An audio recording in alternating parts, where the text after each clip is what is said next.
webinar series. My name is Anastasia Powell, and I'm a Regional Preparedness Liaison for FEMA Region 2. I'm going to provide a few technical considerations before we begin. Today's proceedings are being recorded and captioned. You should hear audio through your computer speakers, so please ensure your volume is turned up so you may hear the proceedings accordingly. You can enable closed captioning by clicking the CC button in the top menu of the screen and click Show Captions. You can export these captions by clicking Export. In the top right corner, we ask if you'd like to receive news updates from Region 2. If so, please enter your email address and we'll be sure to add you to our distribution list. In order to be considerate and respectful to everyone attending and presenting today, all attendees are muted. We ask that all participants keep the chat dialogue on topic and courteous to ensure everyone has a positive learning experience. Please make sure your username is respectful and appropriate. Please see instructions on how to change your username in the pod to the left of the poll question or Q&A pod. We will have a question and answer session after the presentation concludes. You'll see a Q&A pod in the lower right-hand corner. Please feel free to submit your questions about the subject matter there, and time permitting, we'll do our best to answer them. Below the chat box, we have a poll question. Please take a moment to answer it before the presentation begins. Finally, the PowerPoint presentation from today will be available for you to download in the file SharePod as a PDF. You can click on the file and download it using the download button.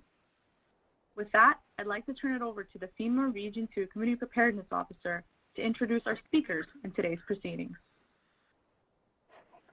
Thanks, Stacy. Good afternoon, everyone. I'm Debbie Costa, the Community Preparedness Officer for FEMA Region 2. FEMA's mission for the past 40 years has been to help people before, during, and after disaster. And one of the ways that FEMA has done that is to build a culture of preparedness. At the heart of a culture of preparedness is the understanding that it takes all part of society to protect the most vulnerable, and that everyone from elected officials to an average American family has a role to play. Whether it's wearing a mask and getting vaccinated, getting connected to your community alert system, or today's topic, preparedness is a team sport, and it takes all of us to reduce the impact of these hazards and risks. Today we will discuss preparedness for people with hearing or vision or a combined loss, and how emergency managers should consider this population when making their plans. This webinar is intended to illuminate preparedness for individuals as well as emergency managers developing plans for their community. We have 4 subject matter experts today who will join us to discuss each targeted population of those with loss of sight, loss of hearing, or a combined loss of sight and hearing. Our speakers today will be Valerie Lewis, who is an administrator of outreach services for the Suffolk Cooperative Library System, Catherine Gabry, who is the president and on the board of trustees, Deaf-Blind Community Access Network of New Jersey, Incorporated, Tracy Inman, who is a member of the deaf-blind community, Elizabeth Hill, who is the executive director for the Division of Deaf and Hard of Hearing, New Jersey Department of Human Services. And last but certainly not least, we'll hear from Kelly Boyd, who is an Access and Functional Needs Planner for the New Jersey Office of Emergency Management. You can read a little bit more about each of our speakers in the bio, which can be found in the download pod. With that, I'd like to pass the microphone over to Valerie to get us started. Thank you, Debbie. Thank you, everyone, for being here today. And as Debbie said, my name is Valerie Lewis, and I would just like to verbalize how you can contact me for anyone who cannot access the screen. You can email me at valerie@suffolknet.org. That's VALERIE@SUFFOLKNET.org. My presentation today is emergency preparedness for people living with vision loss. Next slide, please.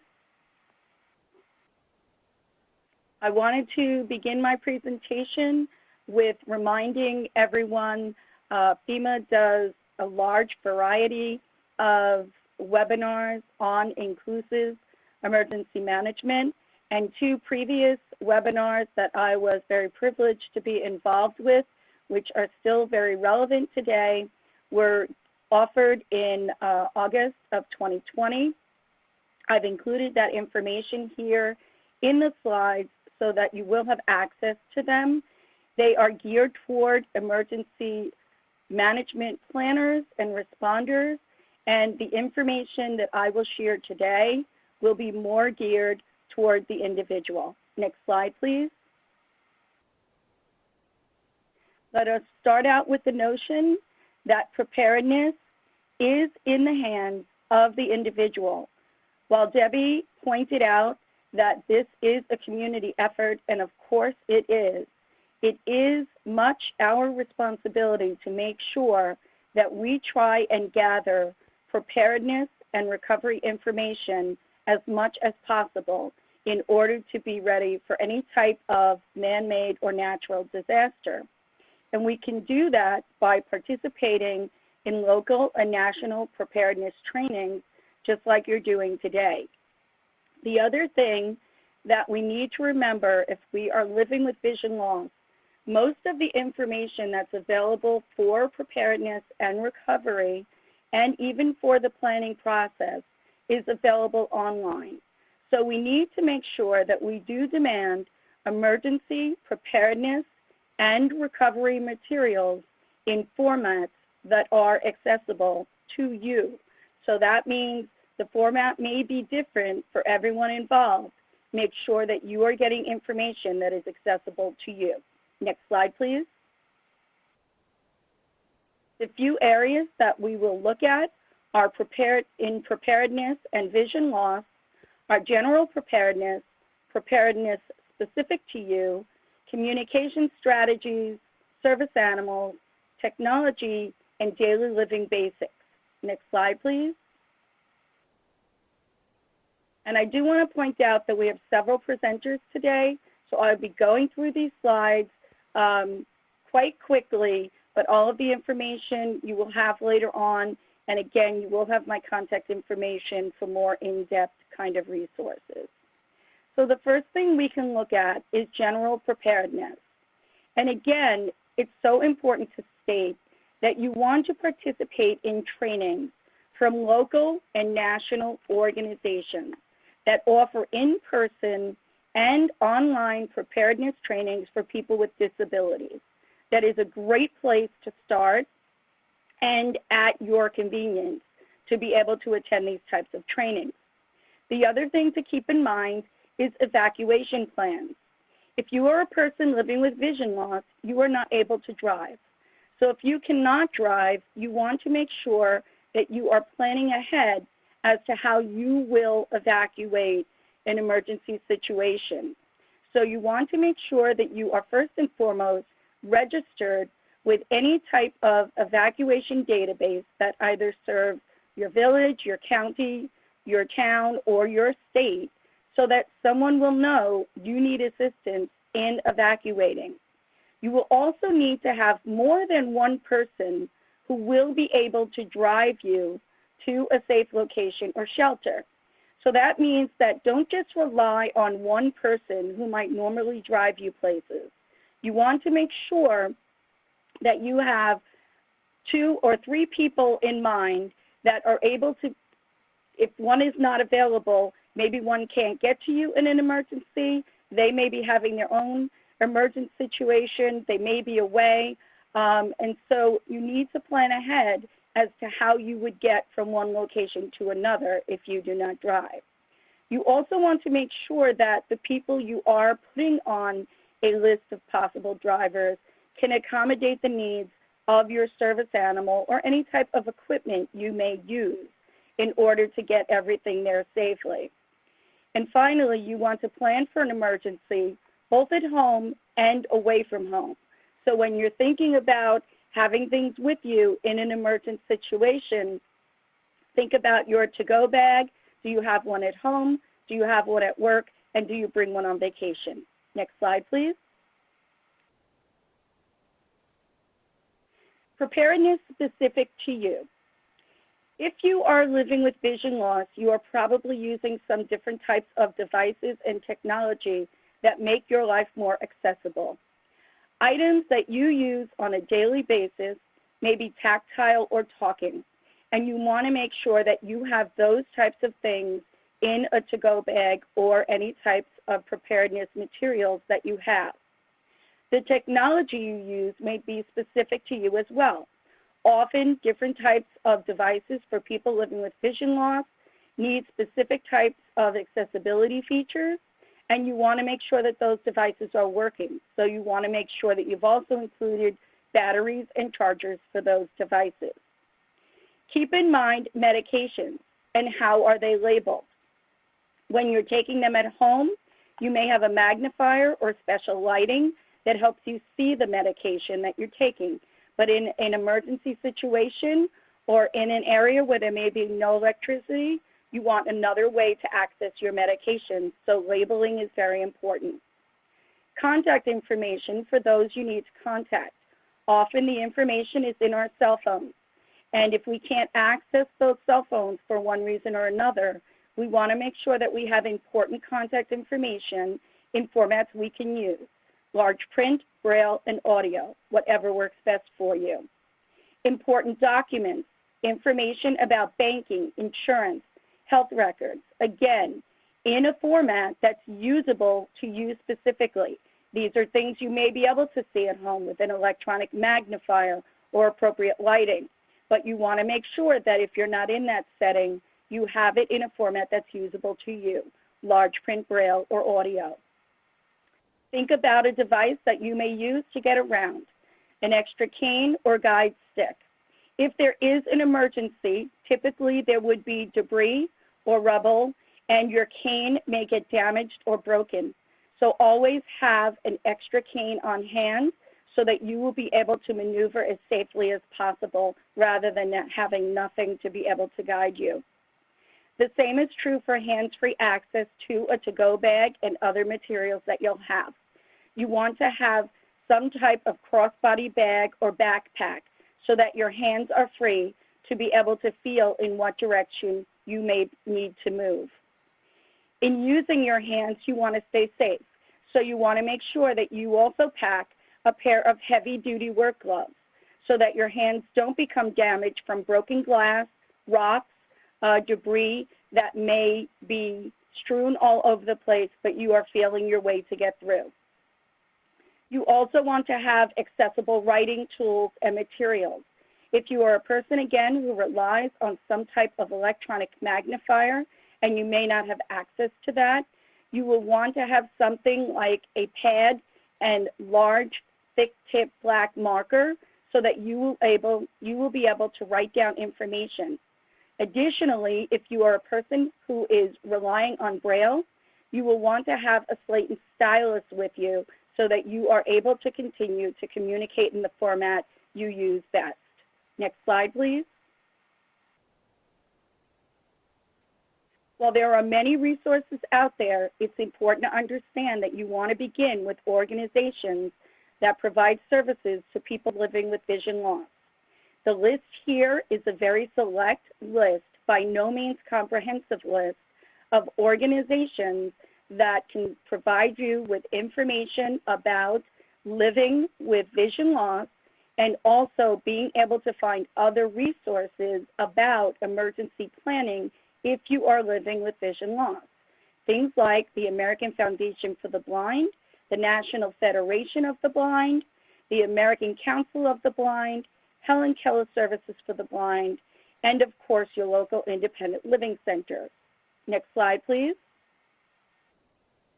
You want to try and access reading materials in accessible formats that will provide you with information about preparedness and recovery resources.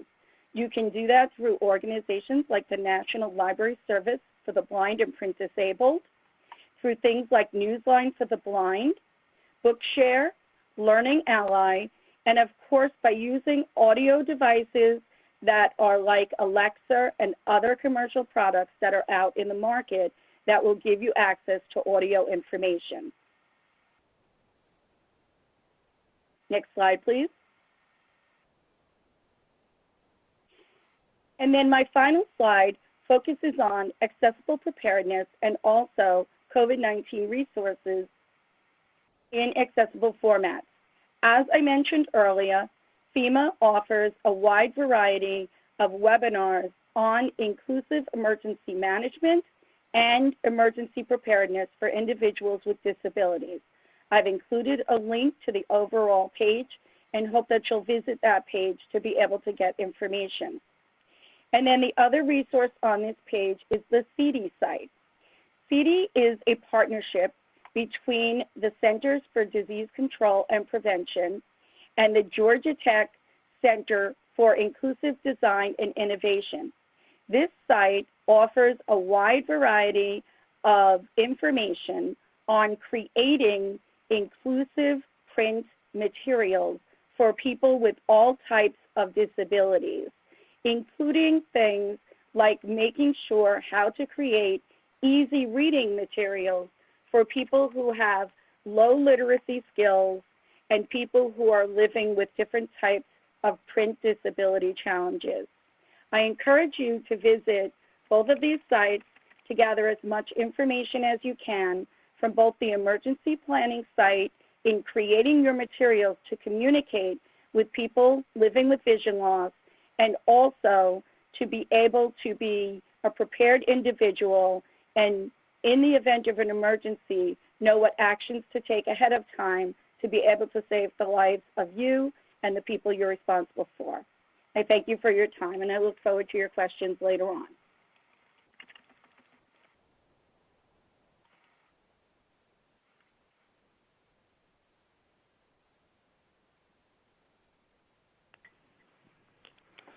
Catherine and Tracy, on to you.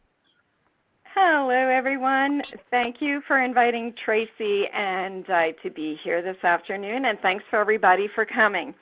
Our part of the program focuses on how people who have a combined loss of sight and hearing can be better included in the event of an emergency or a disaster. Part of our mission at the Deafblind Community Access Network of New Jersey is to connect people and share information through our training and educational programs. Critical to the provision of these programs is our access team.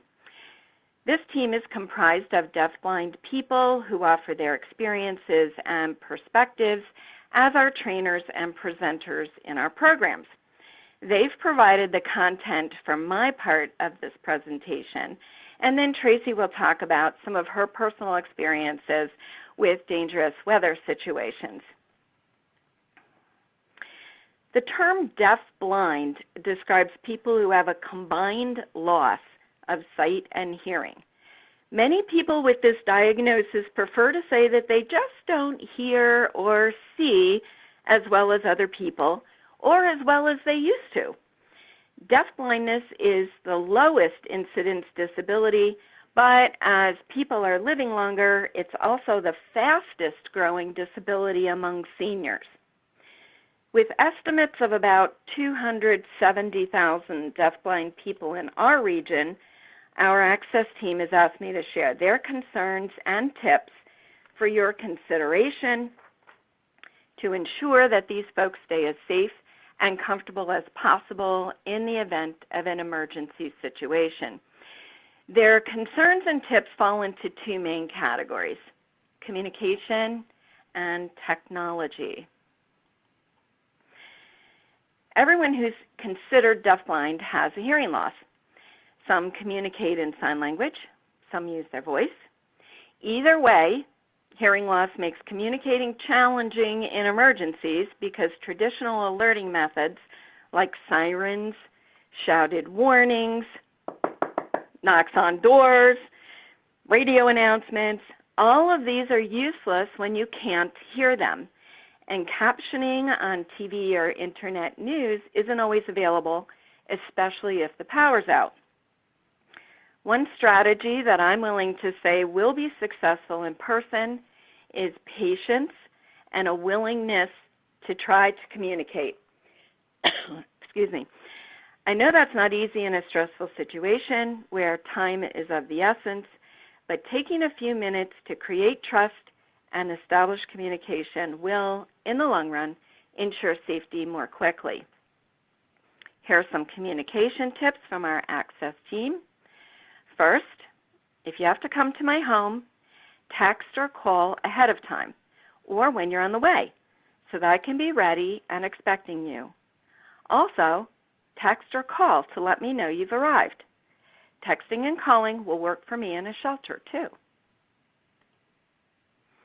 I use communication cards. I'll give you a card. It will tell you how to communicate with me. I may also have cards I use to ask for assistance with something like finding a restroom or where I can get a bite to eat. Don't assume that just because I can speak using my voice that I can hear you. This is an easy mistake to make, especially in an environment where there's a lot of background noise. If you approach me and I don't respond, it doesn't mean I'm ignoring you. I just need another way to communicate other than listening. Let me know you're here by gently tapping on my forearm, my wrist, or the top of my hand. Say your name. If I can't see or hear you, let's make up a tactile code for your name. For example, you could draw the letter of your first name on my forearm or my hand. I'll write a note using a Sharpie marker and a notepad. Watch how I write, and then you write back, making your writing the same size. Simple back and forth. It works great for people who are literate and have low vision. When you're leaving, tell me. Don't just leave me alone in the middle of a space. I need a chair, a pillar, a table, something to anchor me and give me an idea of my surroundings. Know the emergency X. In the event of an emergency, you'll draw a large X on my back. I'll immediately take your elbow or your hand. No questions, no conversation, and I will expect that you're going to guide me to safety. Once we're safe, please describe the emergency and the next steps. Know how to guide. The picture on this slide shows an example of guiding. Let your arm hang loosely by your side or bend your arm. I'll take hold above your elbow. You'll walk about a half step ahead of me, and I'll follow. Respect my tools, including my service dog and my equipment. As well-intentioned as you may be, please do not move any of my stuff. I know where I left it. The second concern is about technology, and this is closely linked to communication as well. Advances in technology have led to increased accessibility for deafblind people, and that's why they value their technology a lot. Most deafblind people have a smartphone, an iPad, or a computer. It's their connection to family, friends in the world. It's how they shop, how they get their news, how they make their messages and their conversations accessible. They're terrified of being without it. If it's stolen, many are poor, and it's a long, cumbersome process to replace it. It could take more than a year. If they fear losing this lifeline and have to weigh the option of going to a shelter and having it stolen, or staying home and keeping it safe, please understand that they may choose to stay home. If they go to a shelter, please provide a safe place for their technology. Now for some technology devices, both high and low tech, that our Access team recommends for your consideration in communicating with deafblind people. First, high-tech devices. As mentioned before, Valerie and I are both talking about smartphones. You can also use a smartphone to text your conversation back and forth when you're in person. The picture on this slide shows a CCTV enlarging the sports scores from the newspaper. A CCTV is a device that enlarges anything that you want to magnify. For example, something in print, a photograph, a diagram, money, even a cut on your hand or your favorite meal. There are different kinds of CCTVs and screen sizes. This one has a rotating head so that you can focus the camera on what you want enlarged. Some CCTVs have a flat tray where you'd place an item and it will show up magnified on your screen. There are also handheld video magnifiers, which are great for people who are out in the field because they're light and they're portable, but the screen is much smaller than what you see in this picture. It would be a maximum of probably about 7 inches. A video phone is used by someone who uses sign language for making phone calls. The conversation is interpreted by a sign language interpreter using her voice or sign language, whichever is appropriate to ensure communication. A captioned phone is used by someone who can't hear the conversation but can read a transcribed message and reply using their own voice. And finally, there's a new app. It's GoCC for All, and it provides emergency alerts and captions.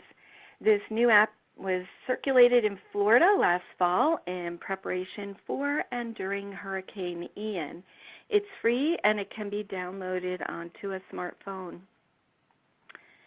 Here are some low-tech recommendations from our crew. Access to lots of electrical outlets to keep their technology charged, turning on the captioning on TVs and virtual presentations, a supply of Sharpie or other thick markers, notepads, and whiteboards with dry erase markers for writing notes back and forth. So now I'm going to turn over my part to Tracy Inman, who is going to talk a little bit about her experiences. Tracy, take it away. Hello, everyone. This is Tracy Inman speaking. I'm going to talk to you a little bit about my experiences as a deafblind person. I am very low vision, and I'm fully deaf without cochlear implants. I depend on my cochlear implants to communicate. My 25-year-old daughter also is deafblind, and she uses cochlear implants and braille displays to communicate. So the two of us depend heavily on technology for effective communication. She reads braille using braille displays. I use an iMac computer and an iPad. Her fiance also has Usher syndrome and is low vision and hearing impaired as well with cochlear implants. During the last Hurricane Nicole, we lost power in our home. We had no way of knowing how long it would be before the power returned. My husband is also visually impaired, but he can still drive at this point.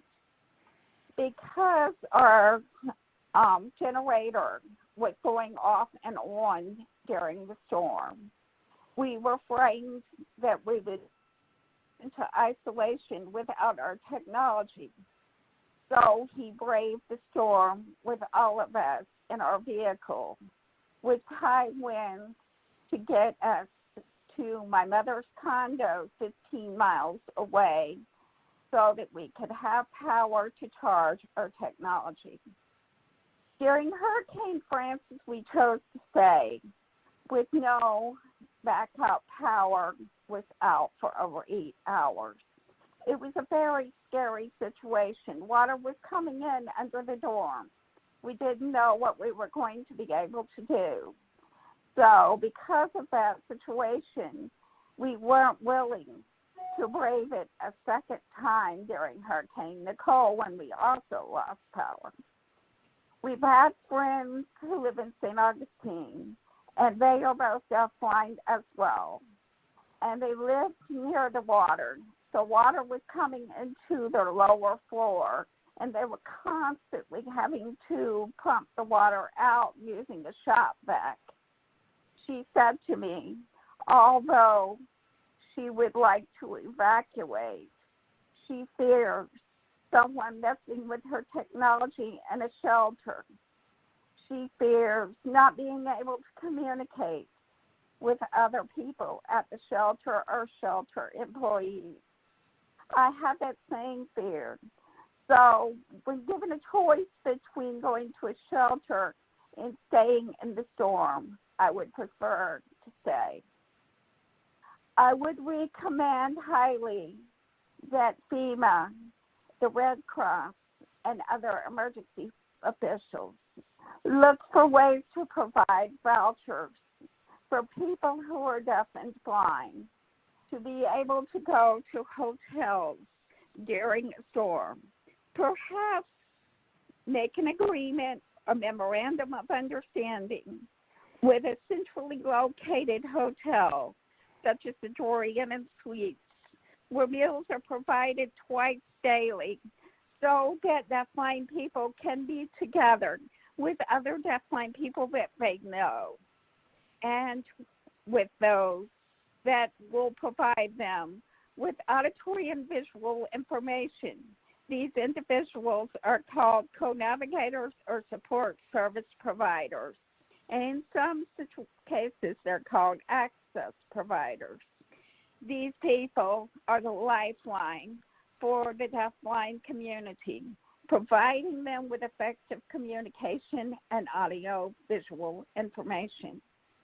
Now, those who do choose to go to a shelter can do so in many communities in Florida. There are specially trained individuals at special needs shelters, including here in Jacksonville. The City of Jacksonville Disabled Service Division has done a fantastic job of establishing special needs shelters in the City of Jacksonville.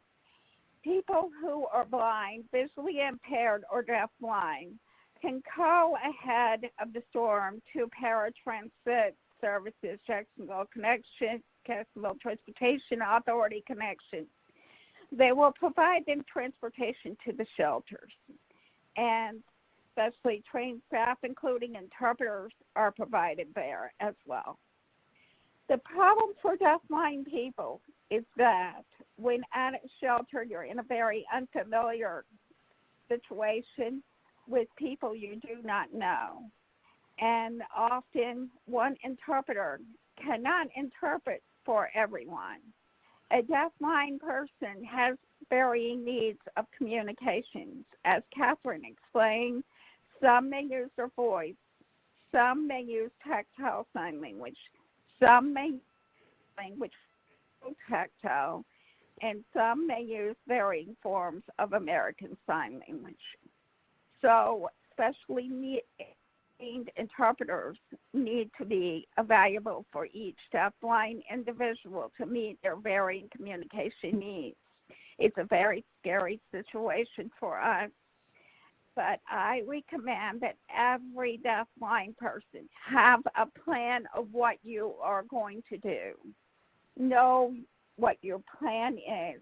Have an emergency contact person and notify your family and friends of your plan so that you can be in contact with them and they can be in contact with you in your chosen form of accessible communication. That way, everyone is safe and everyone's needs are met. There are so many needs out there for the deafblind community, and so much support is needed. But if we all work together, we can all be safe during any emergency.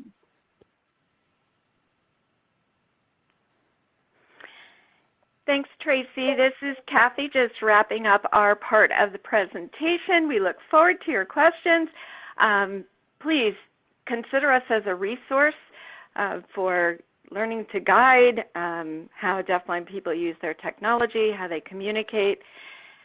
Help us to help deafblind people. If you have something that you want us to get out to them, please send it to us, and we will make sure that we spread the word.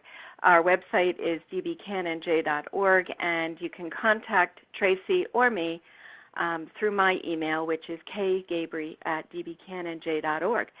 So thanks, everyone, for your attention, and I'll turn it back over to Elizabeth, I believe. Good afternoon, everybody. My name is Elizabeth Hill. I'm the Executive Director of the New Jersey Division of the Deaf and Hard of Hearing under the Department of Human Services. I'm here today to talk about emergency preparedness for deaf and hard of hearing individuals. And the New Jersey Division of the Deaf and Hard of Hearing, we provide community education, advocacy, and direct services to promote increased accessibility to programs and services information here in New Jersey. We provide a number of services and programs that I will just briefly touch over for your review. We provide community outreach and deaf and hard of hearing sensitivity trainings. We have information and referral individuals who help with connecting individuals to resources and limited case management services. We also operate 2 hearing aid programs, as well as an equipment distribution program. We have a communication access department that helps to coordinate interpreters and caption services. We have a language instruction program for deaf and hard of hearing children ages 0 to 5. And finally, we provide communication access grants to counties here in New Jersey to increase services to sign language, captioning services, installation of hearing induction loops, and other initiatives that help increase communication access in the areas where deaf and hard of hearing people live. So for deaf and hard of hearing individuals, how to best prepare for an emergency. Here in New Jersey, we created a video in American Sign Language talking about Register Ready. Because in New Jersey, the best way for people with individuals with disabilities to prepare for an emergency is to sign up for this service, Register Ready, to let emergency responders know about that you have a disability and where you live. As part of this process of preparing for an emergency, we recommend in New Jersey that individuals make a household plan on what to do when you're faced with an emergency, to discuss that plan with members of your household, and to develop a network with your neighbors, your family, your friends, to be able to have a network ready when the time comes and that you need assistance. I included here the links for Register Ready as well, and some links on how to develop a household plan. In developing your household plan and discussing with your family members, your friends, and your neighbors about what to do in an emergency, what assistance you will need, please be sure to remember your pets. Your pets are family as well. And in ways that you can ensure their safety is by including that discussion of your pets with your personal networks, and as well as checking out if there are any pet-friendly lodgings nearby. We also recommend in New Jersey that you build a kit that is unique to your needs, which is a go bag that you take with you in times of emergency. So for deaf and hard of hearing people, we recommend for your emergency kit to consider including chargers and batteries that are needed for your hearing aids, for your cochlear implants, or any other assistive listening devices that you may have, to make sure that those devices have power and are able to be used during your time that you're away from home, or if the power goes out at your home. You need a 3-day supply of non-perishable food, a gallon of water for each person for each day. To consider including your prescription medications, change of clothing, food and water for your pets, and copies of important documents and a list of emergency contacts. And another way to prepare for an emergency is to register with public alert systems. In New Jersey, you can sign up with the New Jersey Office of Emergency Management, and that office has a number of resources available to review for how to develop a plan, how to put your kit together, how to stay informed of weather alerts. You can also download the New Jersey Hurricane Survival Guide and subscribe to alerts from the National Weather Service. And now for emergency responders, first responders who deal with deaf and hard of hearing consumers in times of emergency. We just want to let everybody know of some of the more widely used terms in the deaf and hard of hearing community for individuals. Typically, there are terms such as deaf, hard of hearing, or a person with a hearing loss, or deaf-blind, as you saw in the previous presentation here. We typically shy away from words like hearing impaired, or deaf and dumb, or deaf and mute. So these terms that we have here listed on PowerPoint are the more commonly and accepted used terms for individuals. To communicate effectively with deaf individuals who many of them may have a primary language for American Sign Language or another sign language from another country. Consider using, for brief communication, use your body language, use gestures, perhaps for brief written notes. There are speech-to-text apps or text-based apps that you can use for very brief communications. There are also the video relay service that you can use to make phone calls to individuals who use sign language, because there are an interpreter on screen, which is briefly mentioned in the other presentation.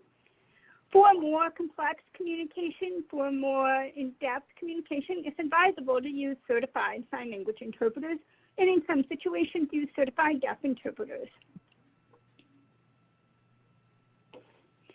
Please know that it may not be advisable to ask a person to rely on lip reading, especially in times of an emergency where information is critical, where there's a lot of stress involved, fatigue, a lot of things that are going on, scared. These lip reading in general really may not be an effective communication tool. Only 30% of the English language is clearly seen on the lips.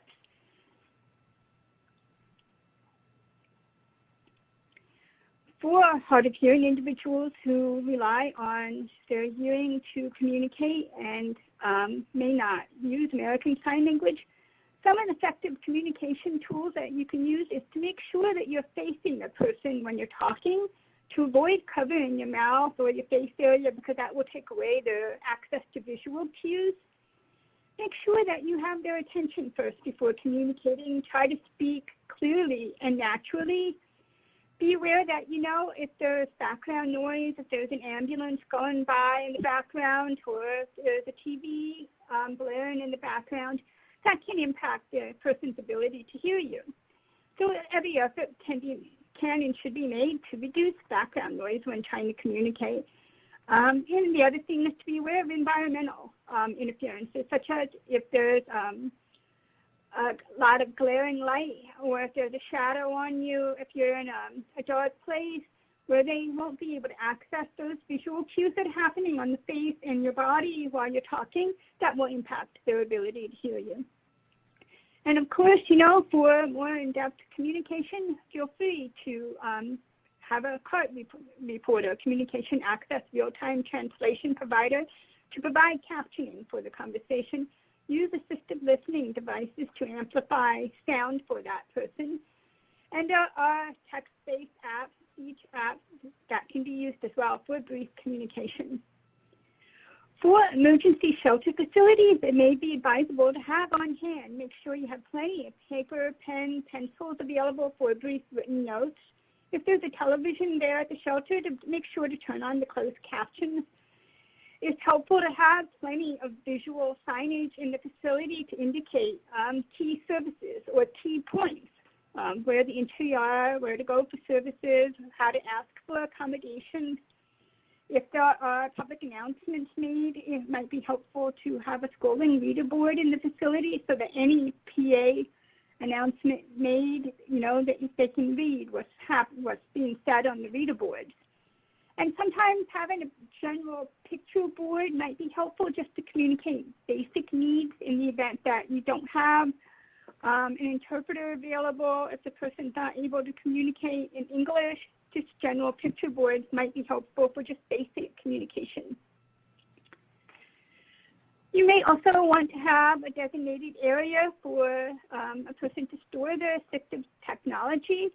Have available charging areas for their electronic needs, to charge their hearing aids or cochlear implants.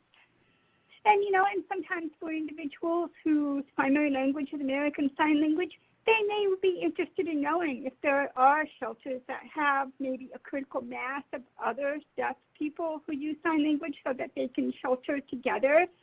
If you happen to have that information, and share it with the individual, and that they might appreciate knowing that. If you could have on hand a stockpile maybe of extra batteries for potential people who need access to hearing aids or cochlear implants, so that in the event they either forgot to bring them or they ran out, if they're there at the shelter for a long time, that may be helpful as well. And for shelters for hard of hearing individuals, if it's possible, you could possibly have the shelter installed to have induction loops, which will allow for the individual to have the sound to stream directly to their hearing aid or their cochlear implant. FM systems are also helpful if you have access to captioned telephones or high-speed internet that will allow for them to access these captioned telephones. As well as if you have a smartphone, there are apps available. One particular app that might be helpful is a live transcribe app that you can talk and it will have captions on your phone that you can show to them. And the app, there are a bunch of apps that help, but that particular app is useful as well. In addition, for emergency shelters for deaf individuals who use American Sign Language, if you have any staff on hand who happen to know sign language, it's always welcome to be able to have direct communication with an individual, and especially if you can't have an interpreter there at all times. It's not meant to replace an interpreter, but just to have some informal sign language skills to be able to have that brief communication is helpful. If you have access to high-speed internet, as we mentioned already, that helps with being able to make telephone calls through the video phones and access video remote interpreting if you need for specialized communication. And individuals, they may have their own iPads and they have their laptops to bring in to help with that kind of communication. If the shelter has a regular fire alarm, you may consider installing a specialized fire alarm that has a strobe light so that in the event of a fire, they can visually see that they need to evacuate because they may not be able to hear, and they won't hear instructions as well. Whenever possible, if you can have access to interpreters for individuals who use sign language, there are certified interpreters, and those with specialized language needs may need what's called a certified deaf interpreter. And then there are interpreters who provide close vision interpreting, tactile interpreting for those who have additional needs for the vision.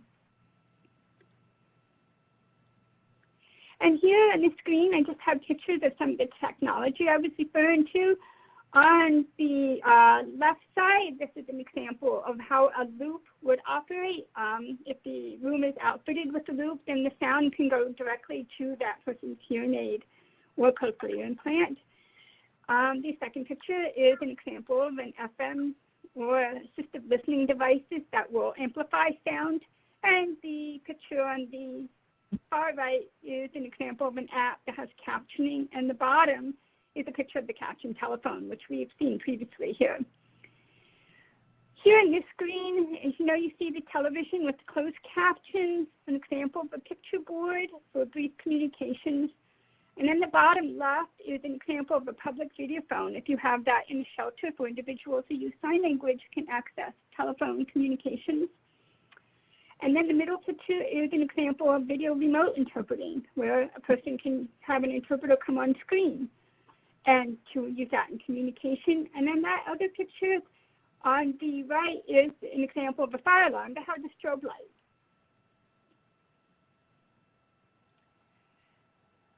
Some of these pictures here are examples of the use of interpreters for emergency communications.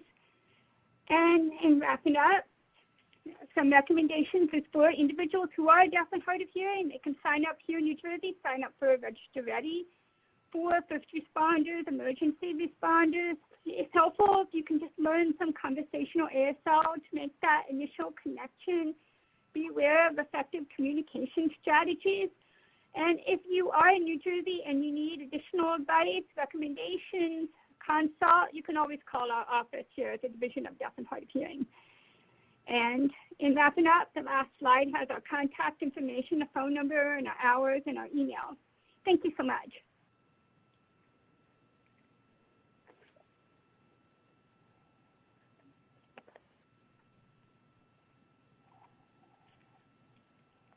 Okay, I'm just going to go ahead and start. My name is Kelly Boyd. I'm the Access and Functional Needs Planner at the New Jersey Office of Emergency Management. I also have a disability myself. I will try to be very brief. I know we're coming towards the end. I'll discuss the role of the Access and Functional Needs Planner, and we've talked a bit about Register Ready already, and share with you some local planning resources. Okay. So in the role that I have, I work with all of the county access and functional needs coordinators, and if you've not connected with them already, there is a link here that you could click on, or you can Google NJOEM County Coordinators, and that will come up.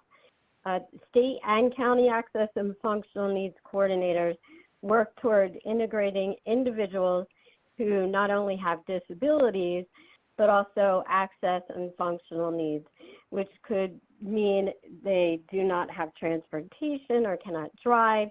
They may require supervision.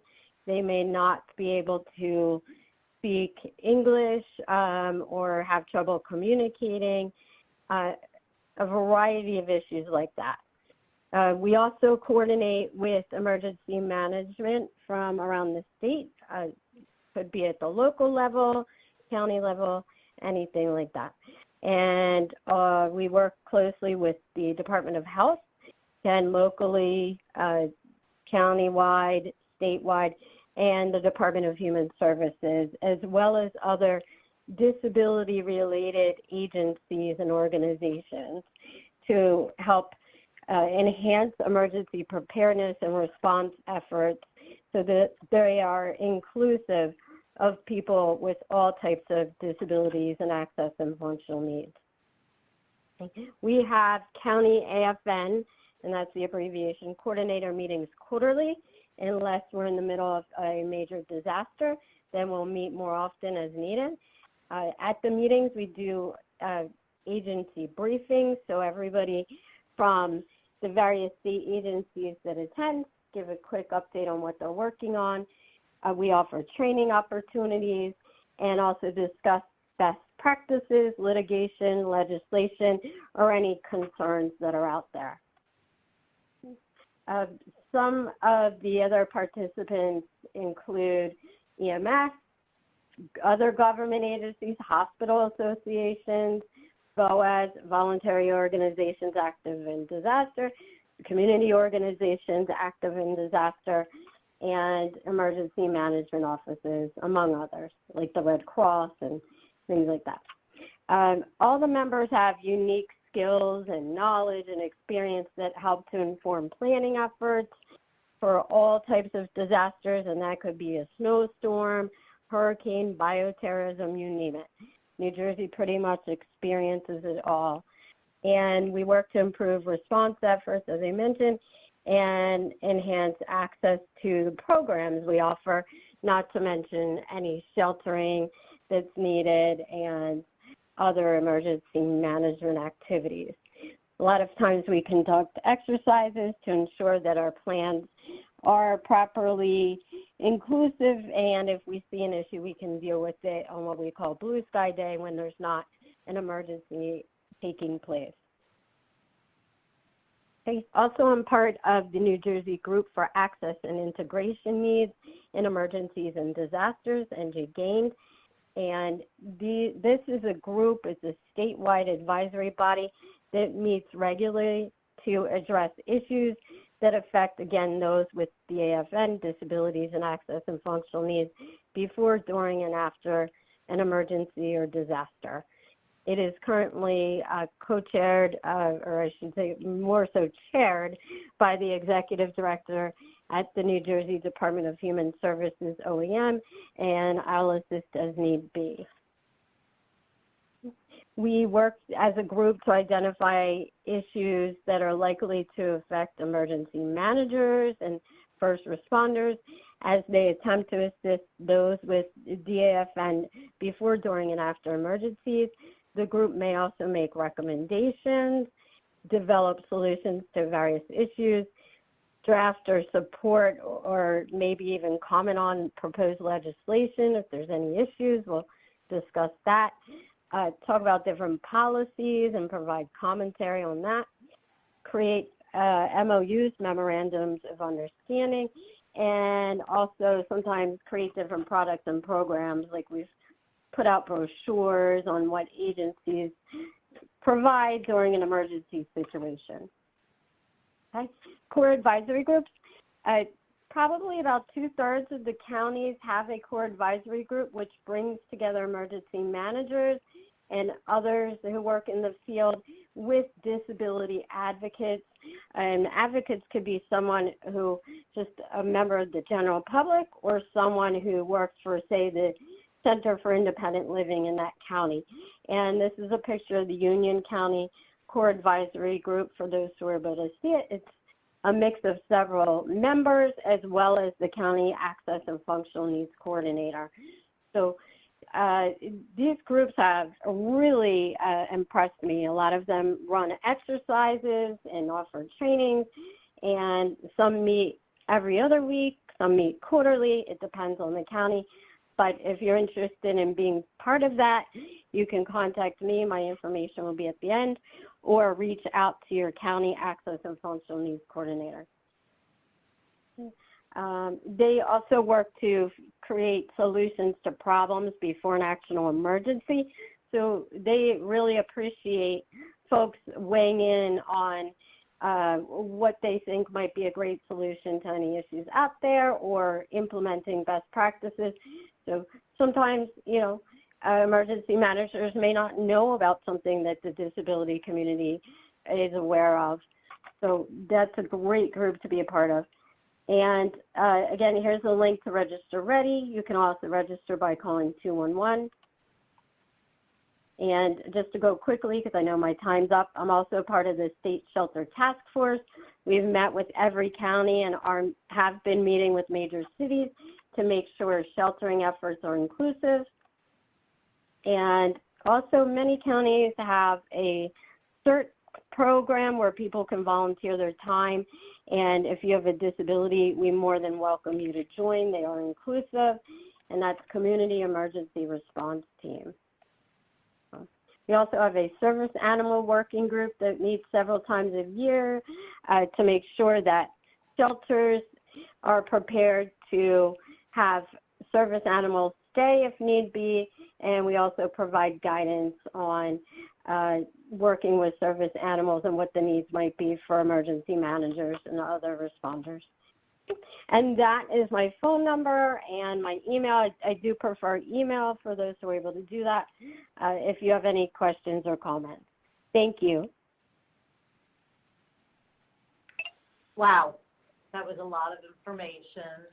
And I did hear Kelly say 211. That's the phone number if you're in New Jersey. We do have people on the line from Nebraska to the USVI and everywhere in between. So that number may be different in New York. I know it's 311, but most states should have very similar services to what New Jersey discussed. We are at time, but I would like to go through some of the questions rather quickly. If our speakers don't mind hanging on for another 5 or 10 minutes tops, I'll go through them pretty quickly. So one of the first questions I see in the chat is, how do we know the first responder could read Braille if we're using a stylus? Verbal is still usable. Who would like to take that first question? It's Valerie Lewis. So I did mention that people who do communicate via Braille may want to have a slate and stylus in their to-go bag, not necessarily to communicate with the emergency responders, but if they needed to keep track of information for themselves. This way, if they didn't have something that was more electronic that was able to work under certain situations, then they would have a physical way to be able to keep track of information someone is providing to them. Thank you, Valerie. I believe this one is for Kathy. Are deaf blind people fully blind and or fully blind deaf, or only partially? Wondering how they can read or hear if we're trying to communicate with them. This is Kathy. Can you hear me okay? Yes, ma'am. Okay, that's a great question, Kevin, and a lot of people do wonder about that. Most people are not fully deaf and fully blind, but some are. There were a lot of communication methods that were noted today, and each individual has the way that works best for them. So technology has been awesome. They can read, if they read Braille, there are Braille devices that connect to their iPhone. There are just incredible amounts of technology that assist people in communicating. And of course, that's a challenge when there's an emergency and there's not much power, but that's why Valerie suggested the slate and stylus. But I would be happy to entertain this in a longer format because it really doesn't do justice in like 1 minute. Okay. Thank you. Kathleen Madigan, if you're on the line, does FEMA ODIC have a specific guidance for advice and awareness about registering or notifying first responders or others of your need for evacuating? Thank you for the question. Well, that's purely a personal choice, a voluntary choice. FEMA cannot actually endorse registries. The one thing I want to say, and I think it was brought up, I believe, by Valerie earlier on, really people need to take responsibility for being able to prepare themselves to survive. The worst thing that can happen is that, people would have an unbalanced kind of expectation of what could happen. You can't go wrong by learning how to prepare for yourself and do the best you can, as everyone throughout this incredibly great webinar said, to prepare, to get everything together because you know your needs better than anyone else. So I would say that your best, obviously a person has personal choice, but I would say you want to make sure that you do everything possible to prepare on your own and for yourself and your loved ones. Thank you. Thank you, Kathleen. And I failed to mention that Kathleen Madigan is our Disability Integration Advisor for FEMA Region 2. Just a few other quick questions. Is sign language different in different languages? So if I'm in Puerto Rico, would I still use American Sign Language interpreter, or is there a different interpreter for Spanish or German or French? Hello, this is Elizabeth Hill. American Sign Language is not universal. So as I mentioned in the presentation, there are individuals from other countries who have their own sign language that's native to that country. And so we do commonly interface with individuals who have sign language skills from their country. And so sometimes we have to try to see if there is an interpreter that's familiar with that country's sign language, or we just have to use some international gestures to try to get some basic communication going there. But yes, American Sign Language is native to here, America. It's not universal. Thanks, Elizabeth. And if I could give you this next question, it said it looked like interpreters signed 30% of spoken English is not understandable via speech reading. Presenter said the opposite, which is correct. Only 30% of spoken English is understandable. via speech reading? Yes, correct. So only 30% of the English language is visible on the lips, which makes the breathing as the primary communication method challenging. And of course, as in anything, there are some individuals who are amazing with lip reading, and then there are individuals who can't do any lip reading, and then there's some individuals who fall somewhere in between.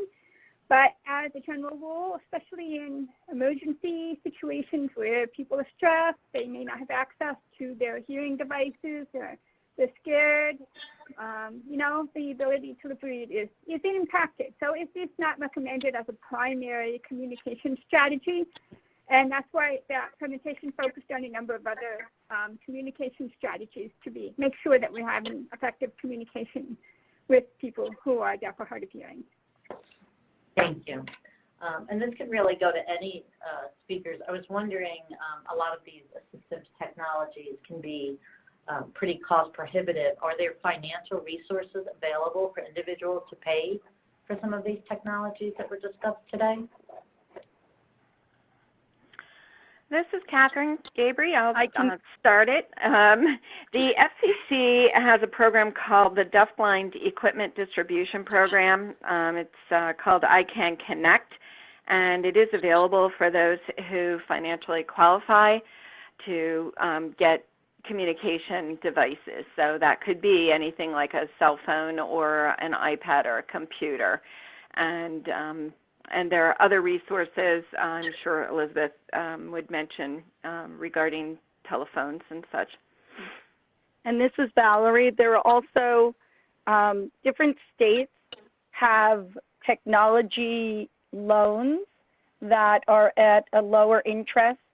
And some people also may be eligible for certain types of technology based on what type of rehabilitation or vocational services they might receive from a state agency.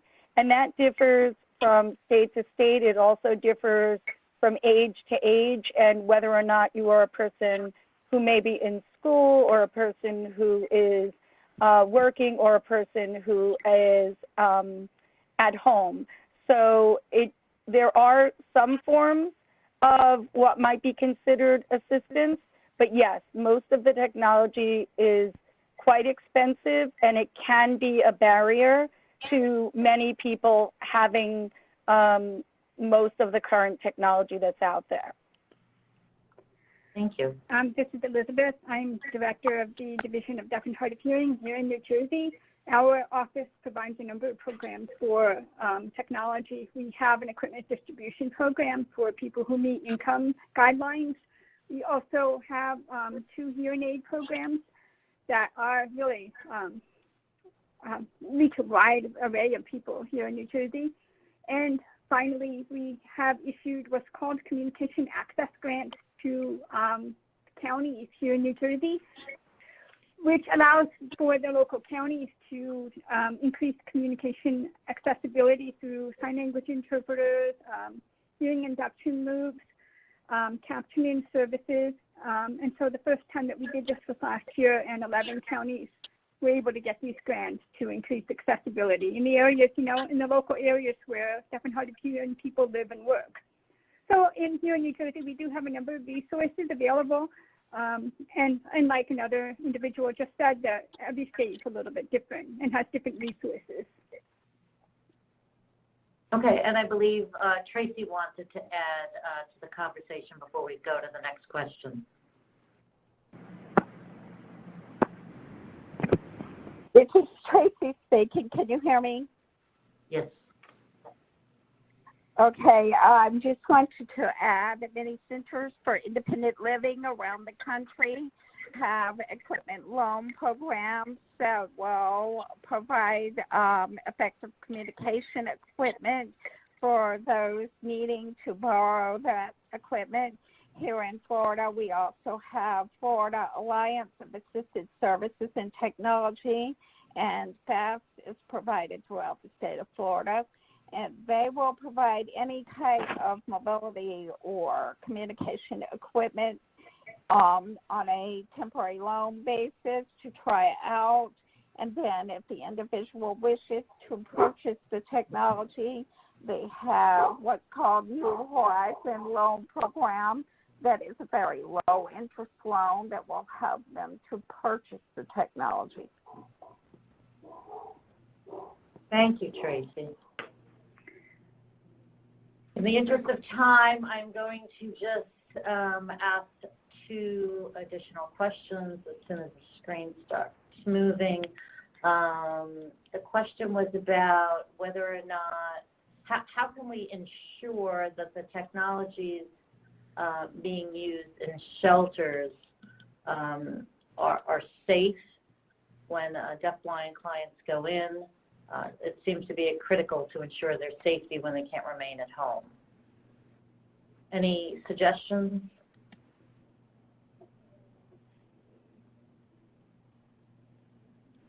Okay. Then I'm going to take the minute to ask my question, and my question is whether or not there are any federal or state agencies that provide education to federal, state, local government agencies, law enforcement, and first responders on how to work with deaf-blind or deaf-blind citizens that they might encounter. I mean, we learned a lot today. A lot of us, are not typically engaged with these populations on a daily basis. And I did attend an AFN meeting that Kelly Boyd hosted last week, where a blind individual talked to us a little bit about how to talk to him, how to let folks know we're in the room, we're out of the room, who's speaking. I feel like, especially as a responder, that we're going to encounter individuals with all types of different disabilities, access, and functional needs. And I think that we should be trained in the best way to work with these individuals. This is Elizabeth talking again. The Division of Deaf and Hard of Hearing. We have what's called deaf and hard of hearing sensitivity training. So any entity in New Jersey can request this training for free. We have provided some trainings to emergency responders. We also interact with a number of state agencies here in New Jersey and provide this training to them as well. And that includes, information on resources, and just ways how to interact with deaf and hard of hearing individuals, communication strategies, some of these challenges, and an overview of what our office provides, some of the services that we have that entities can tap into for awareness and education. Thank you. And Valerie, can you add to that at all for the blind population?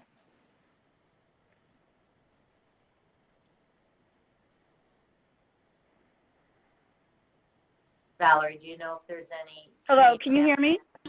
Yes, we can. Sorry about that.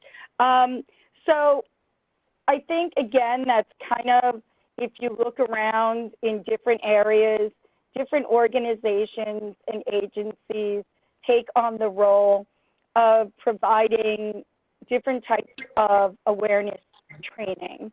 And so, for example, I'm the coordinator for the Suffolk County FEMA Corps Advisory Group in Suffolk County, and we try to, on a regular basis, bring information to our emergency responders that will help them to better understand how to communicate. We've also done things in our county. We've worked with the local Helen Keller National Center for people who are deafblind and did an active shooter training for both staff and residents. And it kind of pieces together, and it really can be challenging sometimes because emergency responders are very busy. They're also very understaffed. And so you try to get in these kinds of ongoing trainings as you can.